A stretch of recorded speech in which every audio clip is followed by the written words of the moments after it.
buyer or seller, interacting with the others through the networked computers.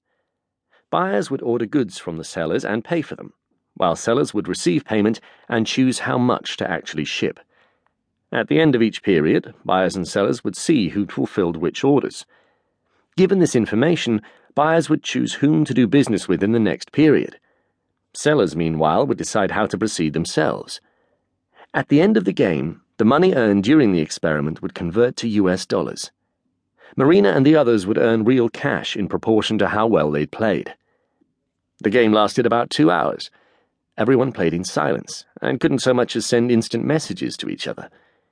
Instead, they could communicate only through the buying and selling choices they entered into their computers. Yet they could see so much: which sellers shipped as promised and which ones cheated, how this information seemed to affect future buying decisions, and, in the last bidding period, who stayed honest when honesty no longer paid. They were seeing something of the essence of human nature at work. When the game was over, a research assistant entered the room with a cash box in hand and counted out each player's winnings. Marina received about $75. She wanted to know more. What did any of this have to do with HP's business? What she'd known about HP Labs was what most people in Silicon Valley knew: that its research led to the development of inkjet printing, one of the company's most profitable offerings. But what was a company known for its computers, printers, and calculators doing paying people to play these games? As a reporter, Marina carried a license to ask nosy questions. When she approached the man who'd run the experiment, he handed her his card. Kay-Yut Chen, Principal Scientist, Decision Technology Department. Kay-Yut, it turned out, wasn't just running that day's experiment. He had started the whole lab, right after finishing his PhD in economics at Caltech. Not only that, HP's lab was the first ever experimental economics laboratory inside a corporation. That made Kay-Yut one of a kind. He'd been featured in Newsweek, and Marina went on to write about his work in Scientific American and Portfolio.com.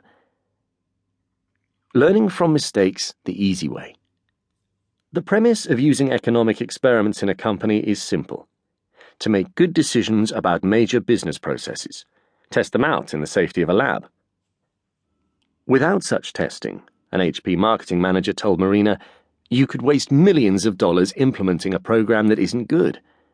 Indeed, that's what would have happened had the manager not asked Kay-Yut to test the idea of rewarding retailers for being among the top 3 in sales of HP products. On the surface, some healthy competition between the likes of Walmart, Best Buy, and the many other HP vendors seems intuitively appealing. In fact, winner-take-all sales contests are popular in many other industries. But Kay-Yut's experiments, like the buyer-seller game Marina tried, had shown that this incentive would backfire in 2 ways. In the experiments, most participants playing retailers, seeing that they had little or no chance to win, gave up at the outset. The sure winners, on the other hand, had no incentive to do any better, since they were likely to get the bonus anyway. Because of these test results, HP scrapped the idea, keeping their existing incentive program, which simply rewarded retailers according to how much business they brought in place. This wasn't just because the new program had fared poorly in the lab.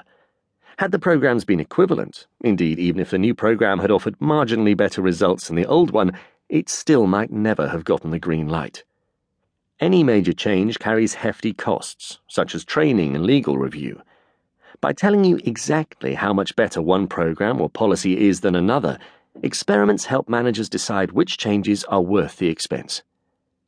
But why even go through the trouble of running an experiment? Why not just use a spreadsheet to see which program will make you more money? Managers do this all the time.